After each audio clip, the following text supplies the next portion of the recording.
कहानियों का मंचन और नाटक जब स्टेज पे रखा जाता है, कई बार वह इतना मर्मस्पर्शी हो जाता है, कई बार इतने भीतर तक उतर जाता है कि लगता है कि कहानी को पढ़ते हुए, अक्सर हम कहानी की बहुत अच्छी विशेषता ये कहते हैं कि वो कहानी पढ़ते हुए आपको लगता है आप कहानी को देख रहे हैं, यानी नाटक हमारे और भी करीब आ जाता है। तो आज श्रीलाल शुक्ल जी का उनकी एक बेहद महत्वपूर्ण कृति अज्ञातवास का यह मंचन किया जाएगा। इसकी प्रस्तुति कर रहे हैं मंडला ग्रुप के द्वारा की जा रही, जिसका निर्देशन किया है श्री लोकेश जैन ने। आइए देखते हैं अज्ञातवास।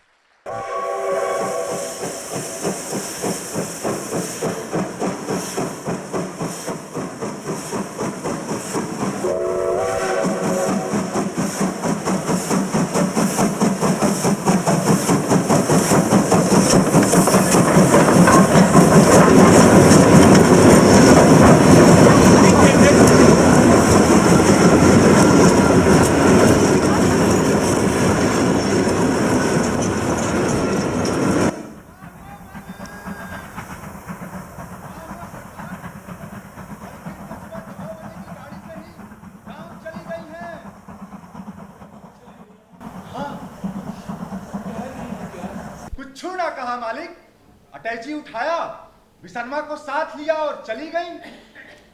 कौन काम है का मालिक? नहीं, कुछ नहीं।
क्या तुम मुझे एक बार फिर से कभी मिल पाओगी?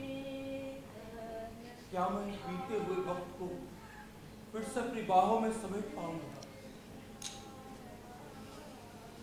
क्या मेरा मन हल्का हो पाएगा?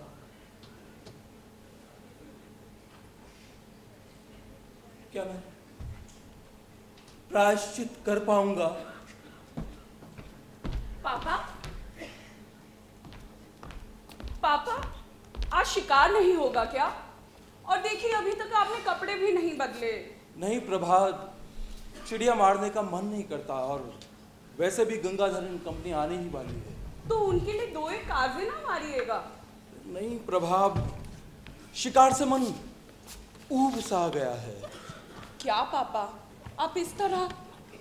वो देखिए, काजे झील में पड़ी हुई हैं, गंगाधरन कंपनी भी आने वाली है, और कारतूसों के नए डब्बे सवेरे ही आ गए थे, और आप कह रहे हैं कि शिकार से आपका मन ऊब गया है।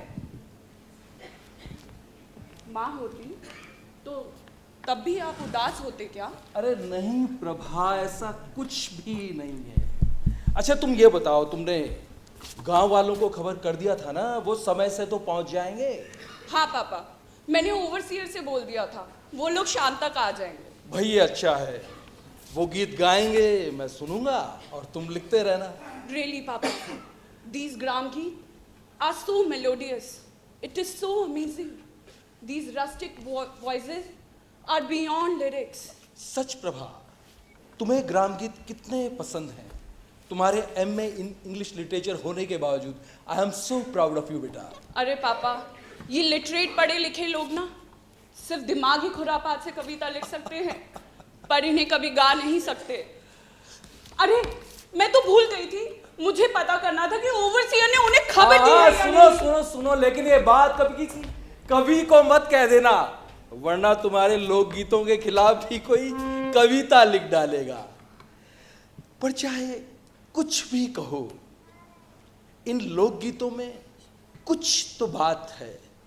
सुनते सुनते ऐसा लगता है मानो आषाढ़ के मेघों की गर्जन और सौंधी मिट्टी की खुशबू मन में समा रही हो। ऐसा लगता है मानो चारों तरफ सुनहरे खेत लहलहा उठे हों, खेतों से मुड़ती हुई पगडंडियां और पेड़ों के बीच से छन छन छलकती हुई सूरज की किरण, मानो चारों तरफ जल तरंग सी बज उठी हो।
मैडम गाने वाले आ गए हैं सरकार, एक से एक खुर्रा गायक बुलाए हैं जी, बस थोड़ी ही देर में आ जाएंगे जी। ठीक है, उन्हें शेड में बिठाइए, जब गाना शुरू हो जाए तो पापा को बता दीजिएगा। मैडम सुनते हैं बड़े साहब इन गीतों पर कोई किताब भी लिख रहे हैं जी? नहीं तो जी फिर मैडम मैंने किसके लिए सुना था? क्या आप इन गीतों पर कोई किताब लिख रही हैं जी? सोच रही हूँ, लेकिन इससे आपको क्या? मैडम मेरी माँ जिंदा है, उसे हर तरह के गीत आते हैं जी, जात के गीत, सावन, 12 मासे, 14 मासे, शादी ब्याह के सारे गीत उसे आते हैं। बड़े साहब छुट्टी दे दें तो जी 15 दिनों की छुट्टी में पोथी की पोथी भर लाऊं जी। इस बारे में बड़े साहब से बात कीजिए, मैं क्या कर सकती हूँ? आप ही सब कुछ कर सकती हैं मैडम जी, ये नाजीद साहब से कैसे बात कर सकता है? बड़े हाकिम के सामने जुबान हिलाना कोई मामूली बात है सरकार? अच्छा ये सब छोड़िए और कार्यक्रम की तैयारी कीजिए। अब खातिम के होते हुए चिंता काहे की सरकार? मैडम मॉरिसन साहब की मेम साहब जब यहाँ आई तो बंदा एक मामूली सा मेट था, पर जब गई तो नाचीज ओवरसीयर हो चुका था जी। ओवरसीयर ओ जी, सब इंतजाम लैस है सरकार, आप बस करीब के सिर्फ 11 बाल बच्चों का ख्याल रखिएगा। दुआएं देंगे आपको। हाँ जी, ठीक कहा ना जी? हाँ जी, बिल्कुल ठीक कहा जी आपने।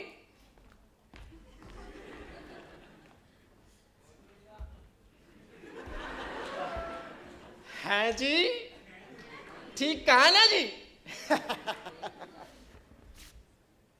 अबे ओ चकल गुन्नूस, कहाँ अंदर घुसा चला रहा है?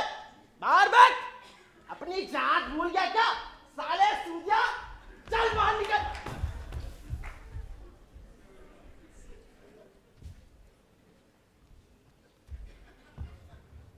अरे काही बूंदा, काही बूंदा, कमला मुतारा, काही बूंदा, कमल मुतारा, एक चाम का गूदा, एक ज्योति से सब उत्पन्ना, एक ज्योति से सब उत्पन्ना, कौन बामन कौन सूदा, कौन बामन कौन सूदा, कौन बामन कौन सूदा।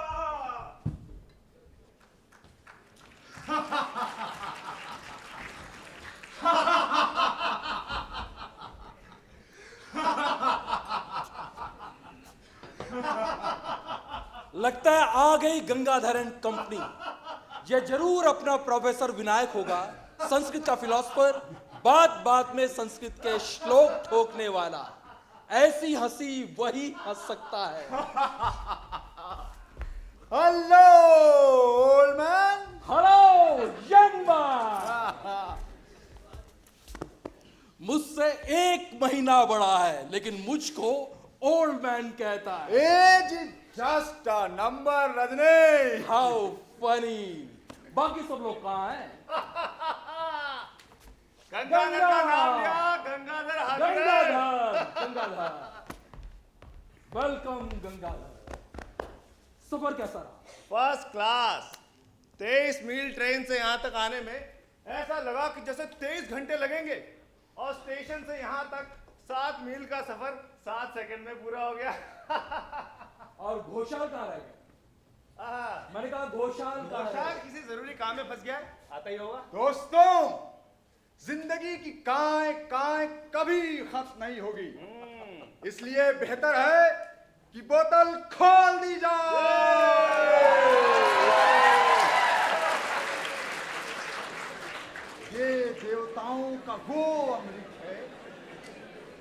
जो जबान को ढीला कर देता है और दिमाग में कोहरा भर देता है। कोहरा। Water water everywhere, not a single drop to drink. Cheers!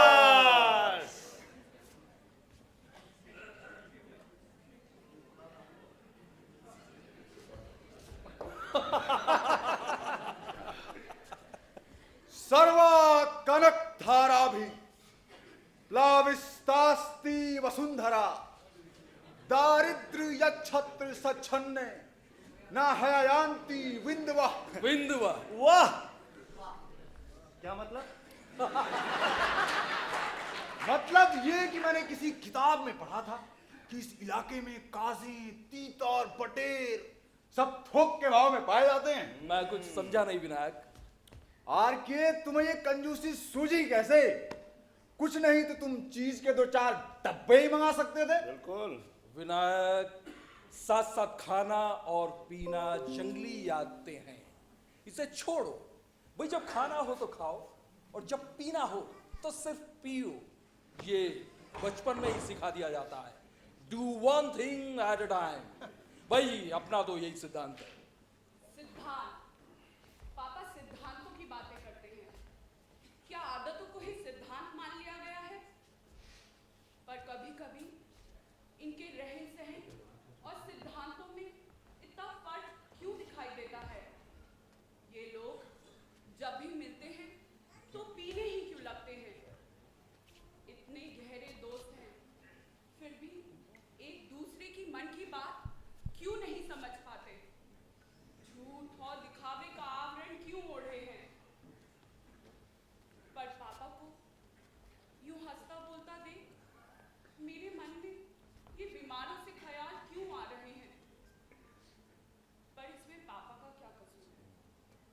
सिद्धांतों के सहारे रहता ही कौन है? तुम्हें पता है आज मैंने कितना बड़ा त्याग किया है? कितना? मैंने दुर्गादास के यहाँ का डिनर ठुकरा दिया। ओ, वो भी शादी का डिनर जो सिर्फ और सिर्फ दोस्तों के लिए था। क्या बात करते हो यार? दुर्गा दास की शादी? अरे पिछले महीने तो उसकी बीवी का देहांत हुआ था। शादी? डॉक्टर साहब, किसी संत ने कहा था जीवन के दिन 4 दिनारे, जीवन के दिन 4 दिनारे, विद्युत चलम जीवितम, यानी जीवन बिजली के समान चलायमान है, दुनिया फानी है, जिंदगी चंद्रोजा है। सत्य वचन। नहीं, अति सत्य वचन। प्रिय आरके, तुम खुद इतने बड़े इंजीनियर हो, जरा सोचो मार्च का महीना आने वाला हो, बजट का रुपया लैप्स हो रहा हो, तो तुम कितनी फुर्ती से ठेके की मंजूरी देकर काम पूरा करा डालते हो। इसी तरह इस उम्र में बीवी के मरने के 15 दिन बाद ही दुर्गादास ने इस्तार छपवा दिया और उसके बाद शादी कर ली। छी, कितने शर्म की बात है यार। एक बीवी के मरने के बाद दूसरी शादी करना कोई शर्म की बात नहीं है। विनायक तुम क्या बके जा रहे हो? मुझे अफसोस है रजनी, अगर मैंने तुम्हें 20 साल पहले जाना होता तो आज तुम्हारी भी दूसरी शादी कराकर तुम मानता। क्या उटपटांग बकवास किए जा रहे हो विनायक? विनायक, तुम्हारे पास कोई और विषय नहीं है क्या बात करने के लिए? बुरा ना मानो यारो, विनायक के पास विषय ही विषय है। तुम कहो तो मैं वैश्याओं की बात करूं? ये अच्छी रफ्तार है, जारी रखो, लेकिन बीवियों के बारे में बात मत करो बस यार। हम वैश्याओं को कलंक मानते हैं, पर दोस्त की बीवी से संबंध बनाए रखने की घात लगाए रहते हैं। इससे तो बेहतर है कि लोग वैश्याओं को अपनाएं, उन्हें सम्मान दें। देखो, जब मेरी कार खराब हो जाती है तो मैं रिक्शे से यूनिवर्सिटी जाता हूं। भाई इसमें क्या थ्योरी है? ये क्या थ्योरी है बताओ? ये कोई थ्योरी व्यूरी नहीं है डॉक्टर साहब, ये एक सोशियोलॉजिकल प्रॉब्लम है। रजनीकांत, एक फालतू वेश्या रख लेने में सिर्फ तुम्हारा ही उद्धार नहीं होगा, बल्कि उसका भी भला होगा। विनायक, मैं नहीं जानता था पीने के बाद तुम ये सब भी बकवास कर सकते हो, लेकिन कसूर मेरा ही है। मुझे तुम्हें यहाँ बुलाना ही नहीं चाहिए था। रजनी, बात तो सुनो यार। रजनी, अरे बात तो सुनो यार तुम भी। अरे यार रजनी, मैं तो मजाक कर रहा था यार। ओ, अब समझा, तुम्हें नशा चढ़ गया है।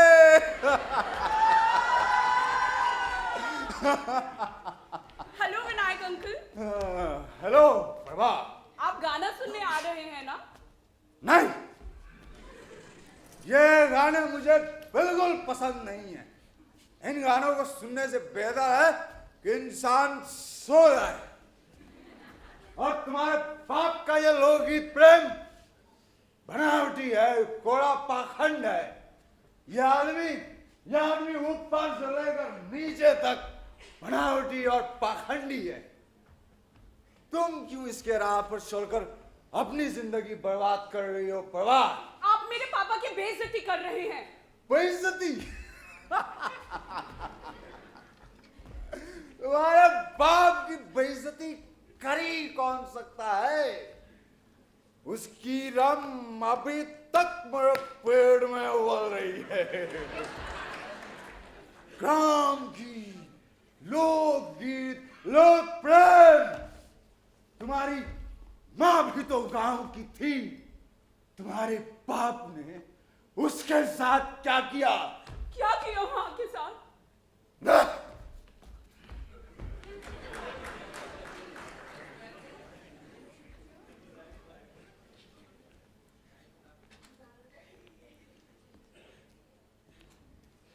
क्या किया माँ के साथ?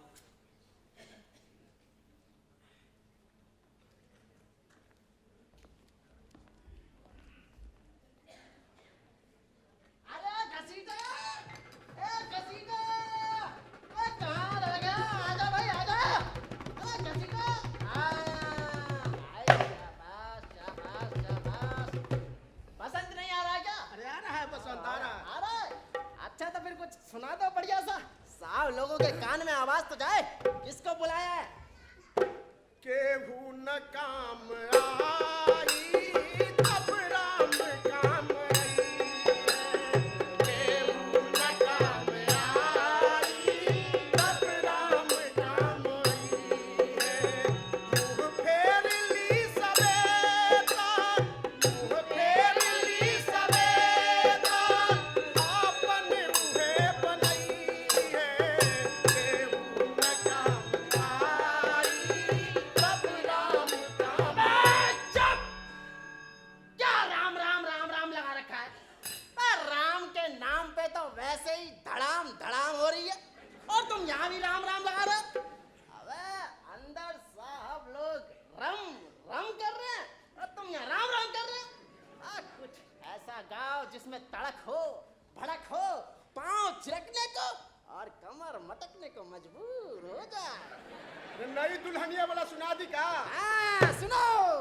अरे नई दुल्हनी के छैया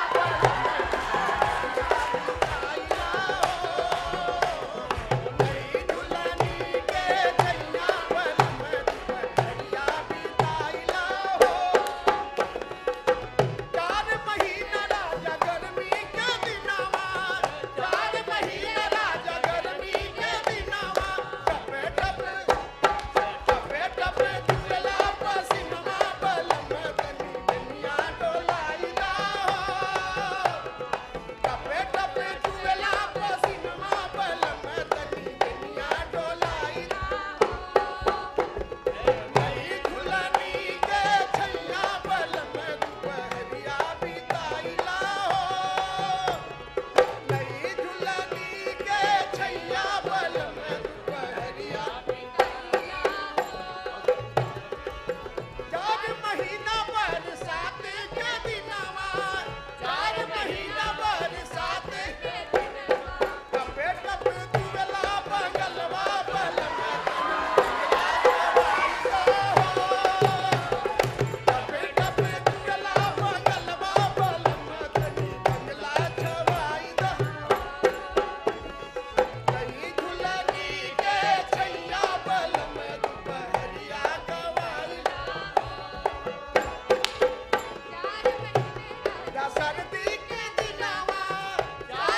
का व्यवहार बिल्कुल भी पसंद नहीं आया। अरे यार मेरी बात तो सुनो, वो बस हमें हंसाना चाहता था यार। गंगाधर, तुम मुझे ये सब क्यों समझा रहे हो? मैं अच्छे से जानता हूं आदमी जानबूझकर मेरा अपमान कर रहा था, लेकिन अब बात बढ़ाने से क्या फायदा? वो रानी के बारे में कुछ नहीं जानता, वो बस मजाक कर रहा था यार। रजनीकांत, मैं तुमसे माफी मांगना चाहता हूं। I am sorry, I am really sorry.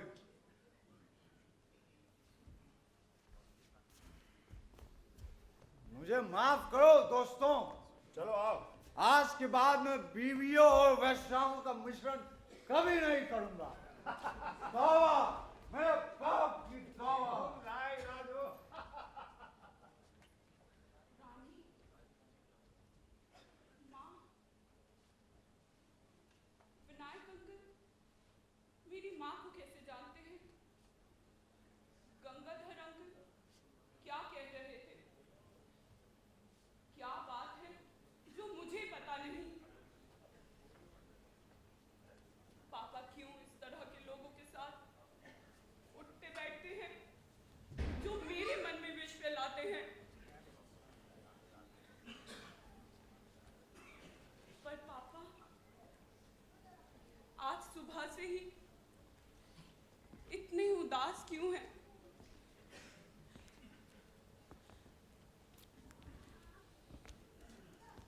अरे प्रभा, तुम? पापा गाना शुरू हो गया है। हाँ, तुम चलो बेटे, मैं आता हूं। जी पापा।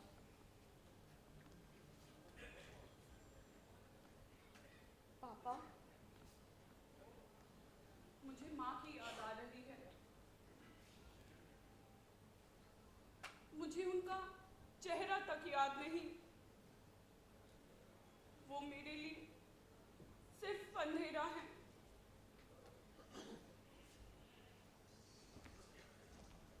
चलिए पापा, गाना सुनते हैं। चलो बेटे, मैं आता हूं। ठीक है पापा।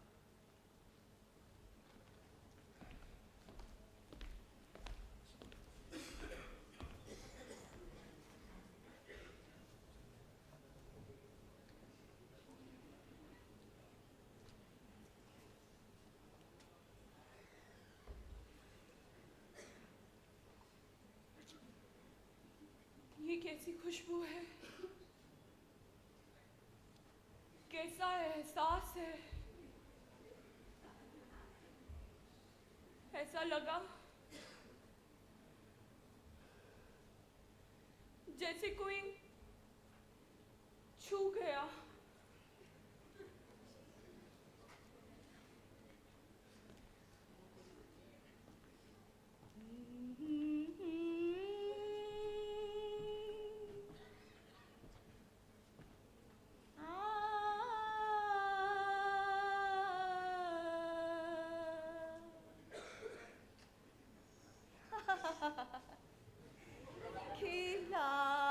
खिलाड़ी सखी कान्हा अनोखे खिलाड़ी सखी कान्हा अनोखे खिलाड़ी होरी खेला हू न जाने होरी खेला हू न जाने सखी कान्हा अनोखे खिलाड़ी।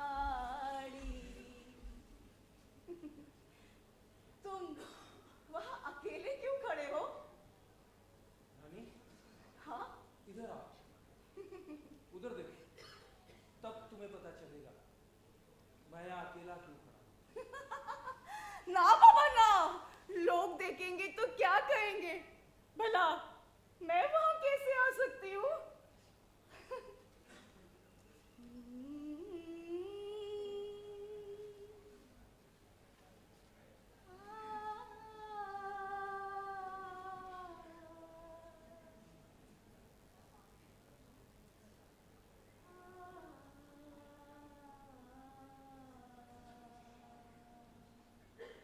रानी वो देखो, वो पलाश वन कितना दूर तक फैल गया है, और उसके आगे भी एक और वन होगा, और भी घना, और भी रहस्यमय।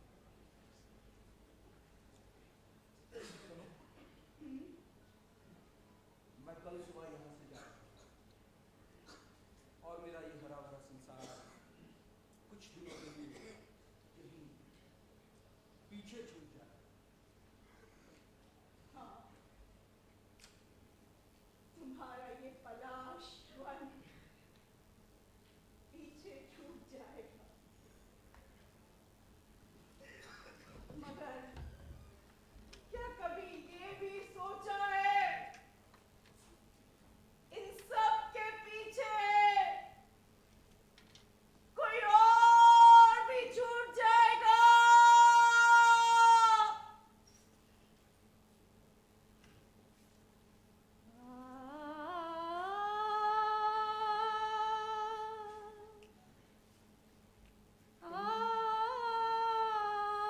तुम कुछ नहीं समझती मेरा अपना संसार क्या है। तुम कुछ नहीं समझती, कुछ नहीं।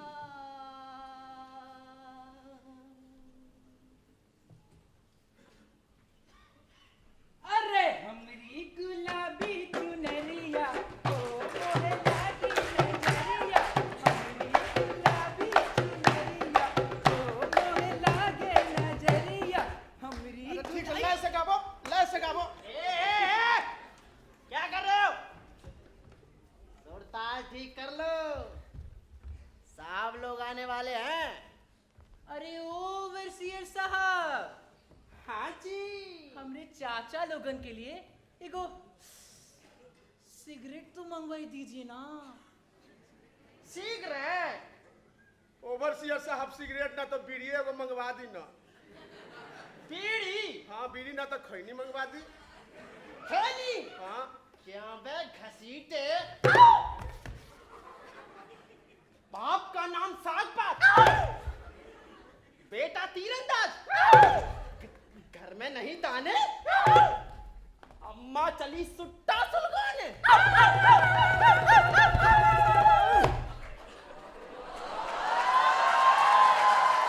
साले जंगली। अरे आप लोग चुप क्यों हो गए? गाना गाइए ना। ओवरसियर साहब, ये लोग चुप क्यों हैं? मैडम, सरकार लोगों को देहाती गीतों का इल्लत है, इसीलिए इन लोगों को यहाँ बैठा रखा है। नहीं तो सरकार, इनकी हालत तो ये है कि बात यहाँ करते हैं और मुंह की बदबू कोसों दूर तक जाती है, और आवाज मैडम 7 कोस दूर तक। तू कहता कागज की लेखी, तू कहता कागज की लेखी, मैं कहता अखियन की देखी। तू कहता कागज की लेखी, मैं कहता अखियन की देखी। मैं कहता सुलझावन हारी, मैं कहता सुलझावन हारी। तू राखियो उलझाई रे, तू राखियो उलझाई रे। ओवरसियर साहब, हमारे साथ ये अन्याय क्यों? अन्याय? कैसा अन्याय? बात क्या है? ये आपके ओवरसियर साहब क्या बताएंगे बेम साहब, हम बताते हैं। मेरे गांव पे मेरे खेत के पास से नहर गुजरती रही, सूख कर खाक हो गया, लेकिन इन्होंने एक बूंद पानी मुझे वहां से लेने नहीं दिया। होश खो रहे हो तुम। तुम्हारा खेत ऊंचाई पर था, नहर का पानी पहुंच ही नहीं सकता था, उसमें मैं क्या करता? अगर आपकी जेब में 500 रुपए रिश्वत दे दी जाती तो खेत निचाई पर हो जाता।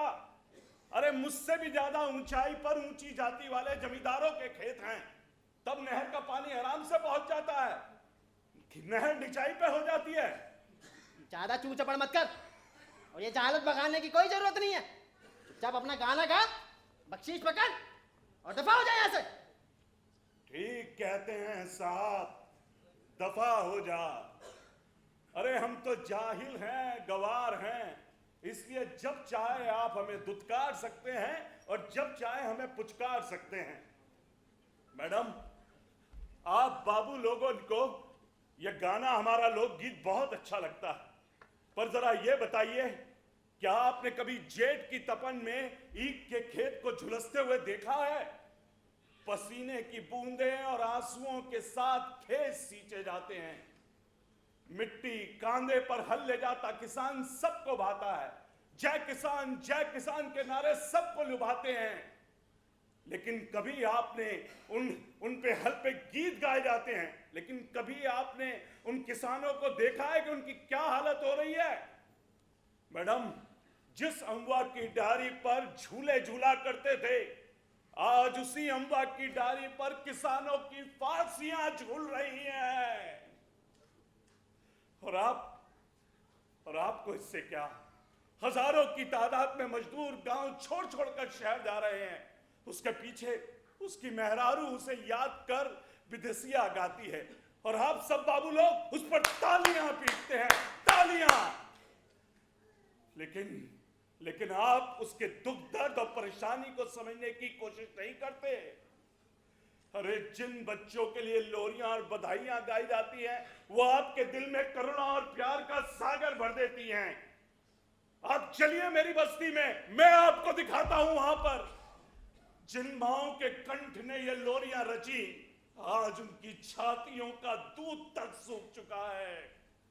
हमारी बस्ती में न जाने ऐसे कितने बच्चे हैं जिन्होंने कभी दूध देखा तक नहीं, जिनके पास दो वक्त की रोटी भी नहीं है। लेकिन आपको इससे क्या? आपके लिए तो हम दिल बहलाने की चीज है, नुमाइश की चीज है। लेकिन मैडम, आज मैं ये गीत नहीं गाऊंगा। सुना आपने? आज बसंत ये लोकगीत नहीं गाएगा। चलो रे, जोहार मेम साहब, जोहार। ओवरसीयर साहब, रोकिए इन्हें। आप फिक्र मत कीजिए मैडम, मैं बंदोबस्त करता हूं।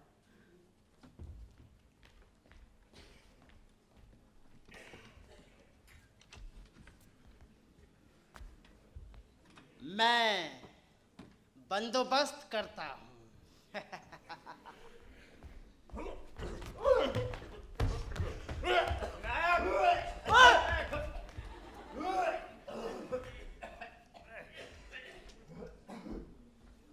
अच्छे तरीके से मुंह धो लो अपना। क्यों, क्या बात हो? ज्यादा कुछ नहीं सरकार, सब लोगों के सामने मेरी बेइज्जती कर दी और फिर मेम साहब के लिए भी कुछ बोलने लगा। ये तुम क्या छोटी छोटी बातें लेकर चले आते हो? ऐसा करो, उन लोगों को वही बुलाओ, हम लोग अभी आ रहे हैं। अरे हमने तो उस बसंत के बारे में बहुत सुना था, वो गाएगा नहीं क्या आज? अरे उसे विस्की का एक पैक दो और इत्मीनान से बैठने दो। भाई क्या जमाना आ गया है, गवारों के भी दिमाग चढ़ गए। मेरे पिताजी कहा करते थे, पाँव की जूती पाँव में ही रहे तो अच्छा है। ये तुम बहुत ही गलत बात कह रहे हो गंगाधर। भाई कभी गांव के लोगों को भी ऊंचाई पर बैठने दोगे या नहीं? और तुम बिल्कुल गधे हो। एक गवार जवान, वो बसंत यहाँ पर उधम मचा के चला जाता है और तुम चुपचाप खड़े सुनते रहते हो, और उसके बाद सारी बातें मेरे मेहमानों के सामने यहाँ सुनाने चले आते हो। या उन लोगों को फौरन बुला के लाओ। जी सरकार। और सुनो, उनको कुछ मत कहना, सिर्फ उनको लेकर आओ और बसंत को जोड़ लाना। उससे जो परसाल गीत गाए थे ना डॉक्टर गंगाधर, वो गीत सुनना चाहते हैं। तुम्हें पता है कविताएं कहां से निकलती हैं? कविताएं निकलती हैं रहस्य से, अज्ञानता से। और तुम्हारी ये कविताएं, तुम्हारा ये लोकगीत उसी अज्ञानता के नमूने हैं। झूठ है, धोखा है, थोड़ा पाखंड है। चलो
ओवरसीयर साहब, ओवरसीयर साहब, ये लोग इतनी जल्दी गाने के लिए कैसे मान गए? हिकमत अमली सरकार। हिकमत अमली? मैडम, अपने तक ही रखिएगा, मेहमानों तक खबर न जाए। नहर की एक माइनर निकलने वाली है, यानी नहर की एक छोटी नहर। मैंने बसंत को कह दिया कि अगर अभी से अकड़ोगे तो तुम्हारे खेत से माइनर निकलवा दूंगा। फिर जब तुम्हारा खेत ही नहीं रहेगा तो फिर किसके लिए पानी की मांग करेगा। 1 मिनट में सारी अकड़ निकल गई मैडम। आपके सामने जो टिपर टिपर टिपर टिपर कर रहा था ना, सिट्टी पिट्टी गुम हो गई मैडम। अब महफिल सजने वाली है, साहब लोग आ रहे हैं, आप भी आ जाइए।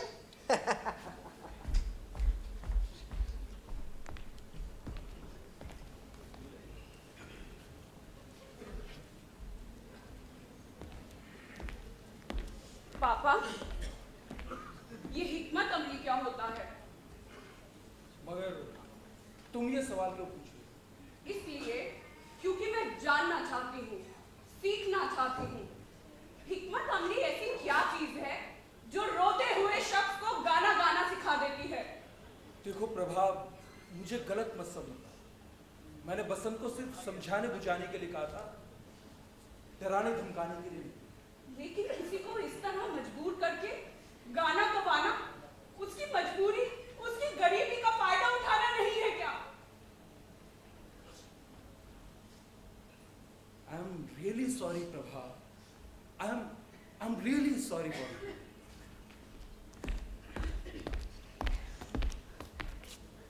पापा, मुझे माँ के बारे में जानना है। ऐसी क्या बात है जो गंगाधर अंकल मुझसे छुपाना चाहते हैं? और विनायक अंकल पीठ पीछे आपका अपमान करते हैं। देखो, अगर विनायक मेरा अपमान करता है तो ठीक ही करता है। ये सब मत बोलिए पापा, मैं जानती हूँ वो सब झूठ बोलते हैं। मैं जानना चाहती हूँ माँ के साथ क्या हुआ था।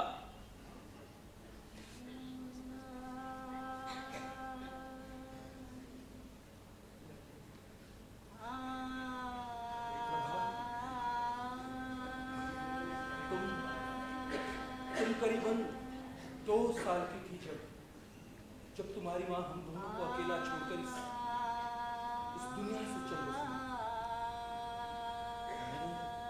मैंने उसे कभी वो प्यार और सम्मान नहीं दिया जिसकी वो हकदार थी। लेकिन जब तक मैं ये बात समझ पाता तब तक बहुत देर हो चुकी थी, बहुत देर। गंगाधर प्लीज उसे कुछ मत होने देना। गंगाधर, अगर उसे कुछ हो गया तो मैं जिंदगी भर अपने आप को माफ नहीं कर पाऊंगा। देखो प्लीज उसे बचा लो। अगर वो मर गई तो मुझे लगेगा जैसे मैंने अपने हाथों से इसकी हत्या कर दी, और मैं इस गुनाह के बोझ तले जिंदा नहीं रह पाऊंगा। सारा कसूर मेरा है। मैंने उसे जाने दिया, मैंने उसे रोका क्यों नहीं? मैंने उसे जाने क्यों दिया? मैंने उसे रोका क्यों नहीं? रानी,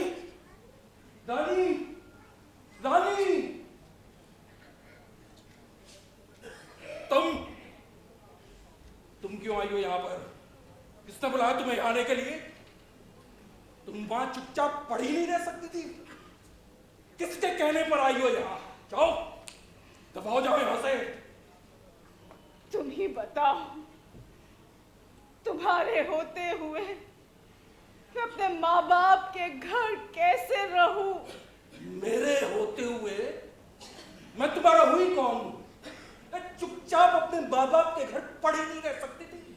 आखिर तुम्हारा तकलीफ ही क्या है? क्यों मेरी जिंदगी बर्बाद करने पर तुम हो? और मेरी जिंदगी? कोई बकवास नहीं। कल सुबह की गाड़ी से तुम्हें वापस जाना होगा।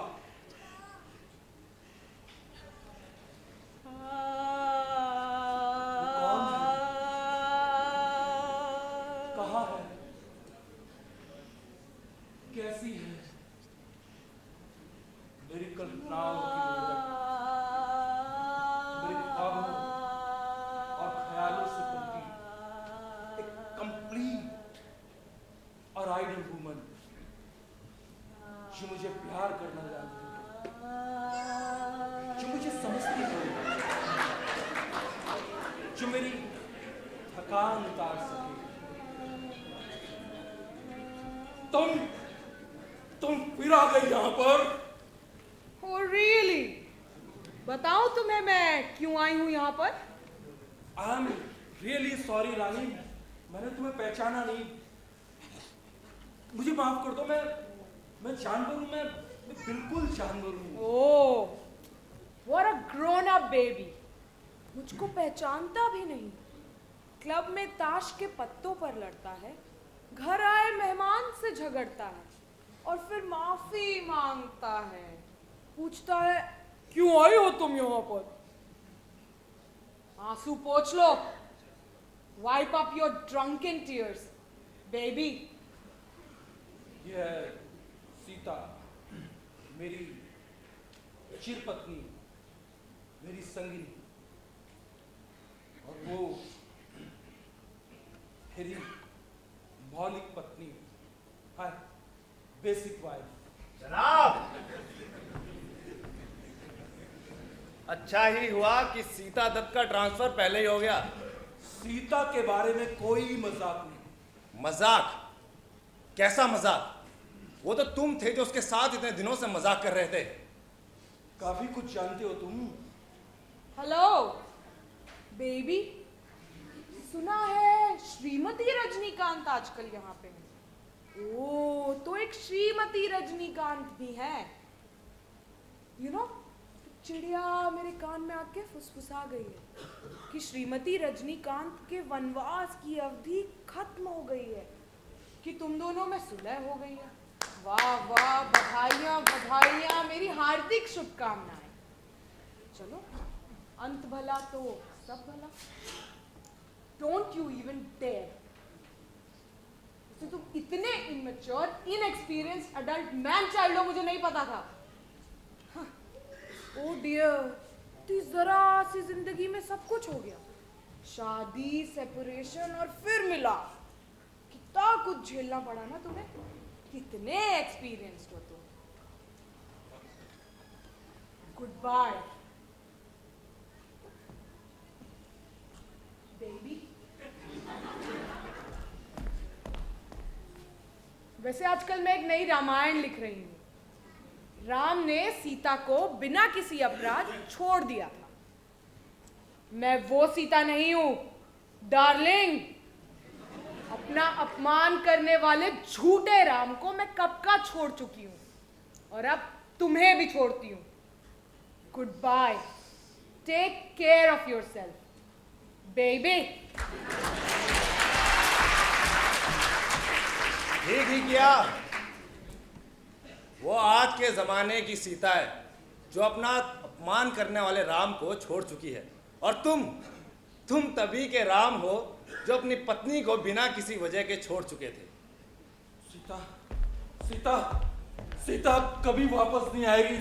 सीता तुम प्लीज वापस आ जाओ। और ये सब तुम्हारी वजह से हुआ है, तुम्हारी वजह से। अपनी शक्ल देखी है, तुम्हें कपड़े पहनने की तमीज नहीं है, गाड़ी में बैठने का शऊर नहीं है। तुम ये औरत मेरी जिंदगी में क्यों है?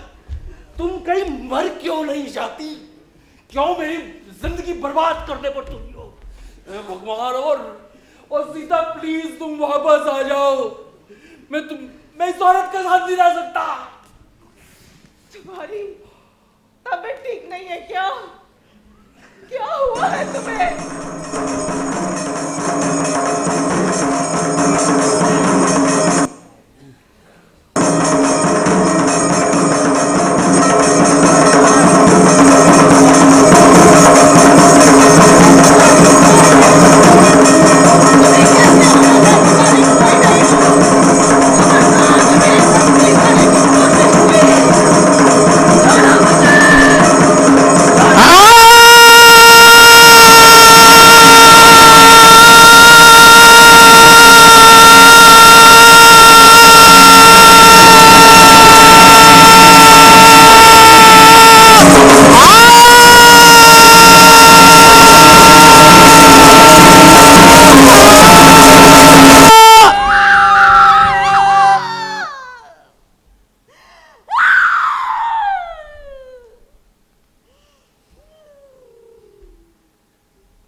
हमेशा दीवारों में रही,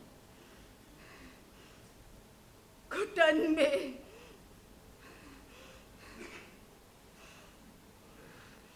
मैंने अपनी कल्पनाओं को अंधेरों में जिया। शर्म और गुलामी हमेशा मेरे जेवर बने रहे और मांग भरी रही लक्ष्मण रेखा की चौखटों से। पहले पिता फिर पति, बस यही मेरी दुनिया रही, यही मेरा संसार, यही मेरी मंजिल।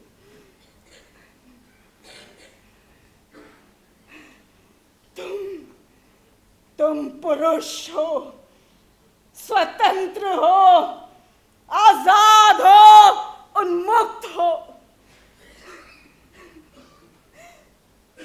पलाश वन की खो में जा सकते हो,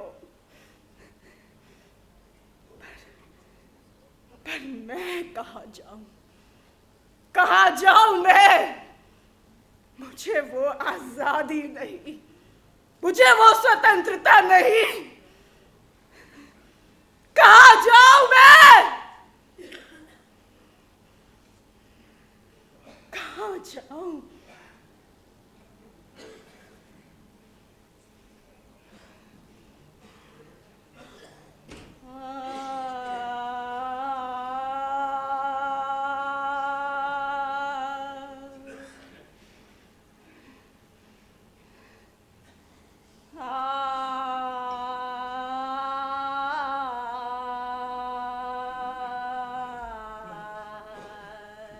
मैं अपनी इस विकृत छाया को कभी पहचान ही नहीं पाया, और जब मैंने कभी कुछ पहचाना, अब मैंने उसे हमेशा अपने अज्ञातवास पर ही रखा। मेरे मरने के बाद अखबारों में शोक समाचार छपेंगे और लोग कहेंगे देश के विकास में बनाई गई नहरें और बांध मेरी अमरता का प्रतीक है। लेकिन वो कभी नहीं जान पाएंगे कि मैं बसंत के खेत में पानी नहीं पहुंचा पाया, कि मैंने डॉक्टर सीता दत्त के साथ क्या क्या छलावे किए। प्रभा कभी नहीं जान पाएगी कि मैं लंबी लंबी छुट्टियां लेकर हिल स्टेशनों के होटलों में दलालों, एंग्लो इंडियन वेश्याओं, शराबा, ताश की गड्डियों में पड़ा रहता था। आज भी उस रात को याद करता हूं तो सैकड़ों हजारों कांटेदार पांव वाले कान खजूरे मेरे मन पर रेंगने लगते हैं।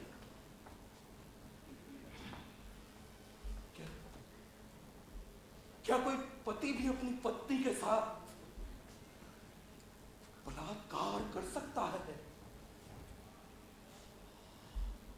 हाँ, मैंने किया है अपनी पत्नी रानी के साथ बलात्कार। हाँ, मैं अपना गुनाह कबूल करता हूं। वो बलात्कार ही था। रानी, तुम बस एक बार मुझे मिल जाओ, एक बार मेरे सपने में मुझे मिल जाओ तो मैं अपने गुनाहों की माफी मांगना चाहूंगा। मुझे माफ कर दो रानी, मुझे माफ कर दो।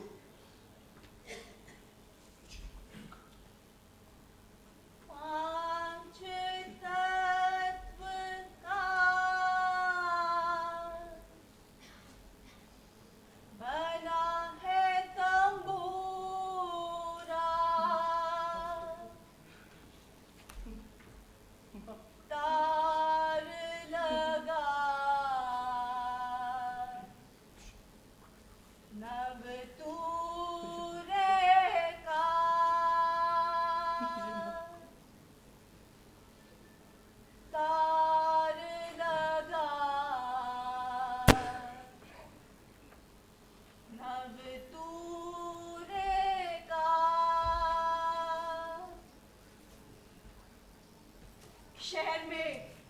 थिएटर कैसा होता है? सुना है वहां लड़कियां भी लड़कों के साथ पढ़ती हैं। कैसी दिखती है वे? सर पे पल्ला नहीं डालती? उन्हें लाज नहीं आती भला?